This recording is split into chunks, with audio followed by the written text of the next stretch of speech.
Great seeing you here again. My name is Luc de Koster, founder of the Koster Academy, and in this video I'm talking about the PMBOK 7th edition. We already spoke about the introduction, and now we're covering the different performance domains. In this video I talk about the measurement performance domain, and we are still answering the question what to measure. And here we will be looking at the business value and stakeholders. But before we continue, don't forget to click on the subscribe button, click on the bell button, and every time we have a new video, YouTube will inform you about it. So let's have a look at the business value. When we look at business value, there are different parameters that we want to evaluate, and one of them is the cost-benefit ratio. It's in fact the initial cost divided by the expected present value of the future cash flows. When we have a cost-benefit ratio larger than 1,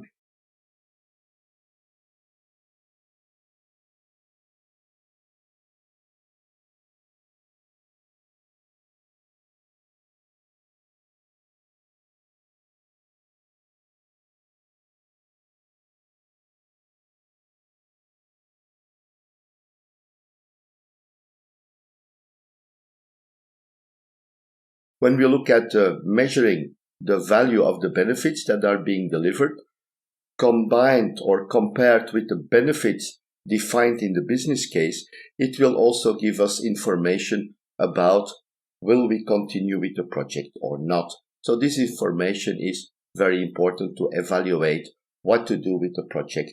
Do we continue with the project? Do we have to take measures, or do we just kill the project? When we look at business value, there are some simple parameters we can consider. First of all, we have the return on investment. It's a simple financial parameter that expresses the profit with the investment as a proportion of profit and investment. The payback time is also a very interesting parameter. It gives us the time it takes to recuperate the initial investment. It's typically expressed in months and years, and the different companies or the style of companies, types of companies, different industries have different ways to evaluate the payback time. In some industries, we look at the payback time of 3 years. In other industries, we look at a much longer payback. We can imagine that writing a software, there we would have a lower payback time. When we're looking at building a new car factory where we are producing new cars, the payback time may be completely different.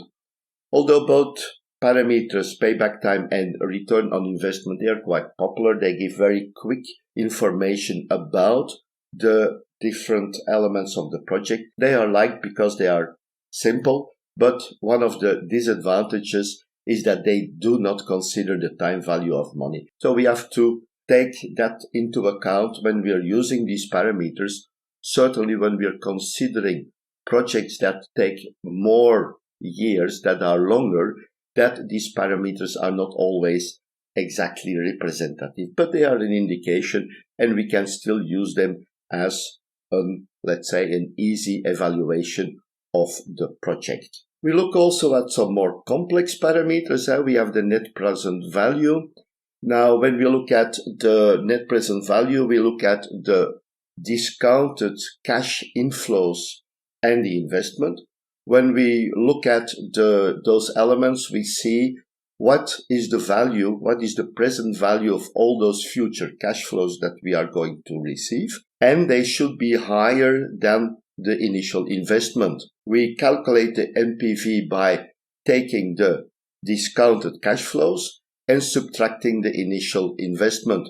If the NPV is larger than 0, we have an indication that we can expect a profit and we can consider the project. When the NPV is negative, this is a clear sign that we should not undertake the project. When we look at the project when it's ongoing, we can review what's happening with the project, what are the decisions, what are the delays, what is the actual cost, and what is the effect of the net present value. Do we still have a net present value which is positive, yes or no? So these are parameters that we have to consider during the project life. Another parameter is what we call the internal rate of return. And the internal rate of return is a discount rate. We find that discount rate when the net present value is equal to 0. And the internal rate of return is basically the yield in percentage of your investment. When we look at investing money, there are two parameters. First of all, we have to have a profit, which we can evaluate using the net present value. On the other hand, the yields should be larger than the cost of money for the enterprise, for the organization. And every organization can calculate what is the cost they have to pay to use money. They call that the weighted average cost of capital, or the WACC. Now, this is a parameter where we don't consider any risk elements. When we have high risky projects, we want to have a higher return, so we have to add some percentage to the WACC, and in that case we call it the required rate of return, or the RRR, or the triple R. Another element which is quite interesting to consider is what we call the Net Promoter Score. The Net Promoter Score, or NPS, is a tool developed by Fred Reichfeld, used in market research. The method is based on a single survey question relating to the willingness to recommend a product, company, or service to a friend or a colleague.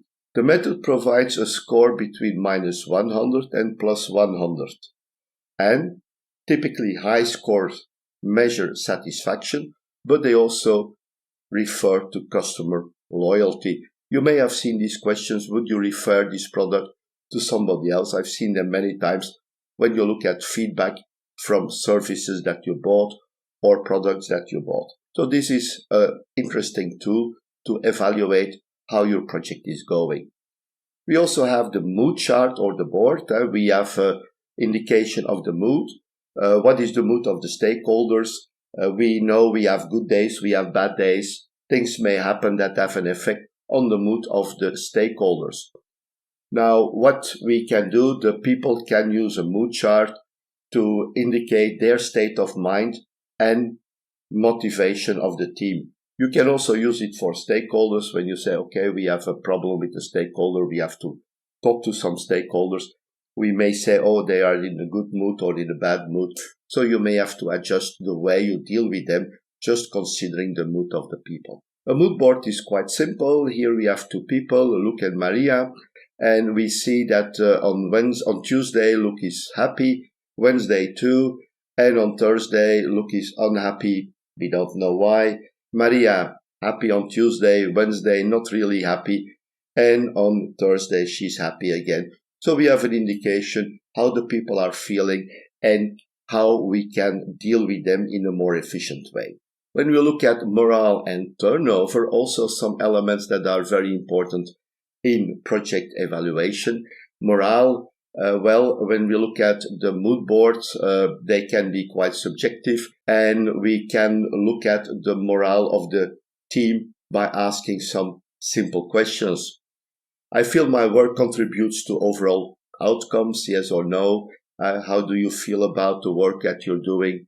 I feel appreciated. Very important when people are doing work. To motivate people, they have to feel appreciated. I am satisfied with the way my team works together.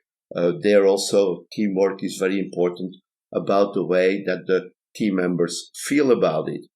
Another element is the turnover.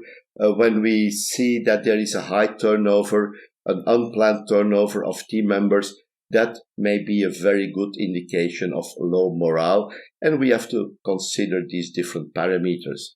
So that was it for this video. Don't forget to click on the subscribe button, click on the bell button, and every time we have a new video, YouTube will inform you about it. Thank you very much, and I'm looking forward to seeing you in our next videos. Bye bye.